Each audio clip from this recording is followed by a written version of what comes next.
ఇన్ని కోట్లు సంపాదించేవాడు నేనే పెట్టుకోను. మొన్న నా క్యాంప్ ఆఫీస్ తీసుకెళ్ళి మీకు చెప్పండి సార్ ఎలా చేయమంటారు ఉన్నతాధికారులు అడిగితే నాకు ఏం వద్దండి, ఒక్క ఫర్నిచర్ మీరు కొనొద్దు, ప్రభుత్వం డబ్బులు వేస్ట్ చేయొద్దు.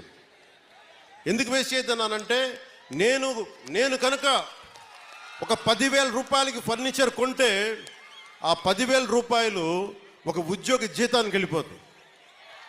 మన సెక్రటేరియట్ నుంచి నా దగ్గరికి వచ్చి మీరు అసెంబ్లీ సెషన్స్ వెళ్ళినందుకు దాదాపు మీకు 31,000 రూపాయలు మీకు రావాలి, సంతకాలు పెట్టండి అంటే నేను నా పంచాయతీరాజ్ శాఖలో నిధులు లేవు, నేను అలా డబ్బులు తీసుకుంటాను, నాకు వద్దు.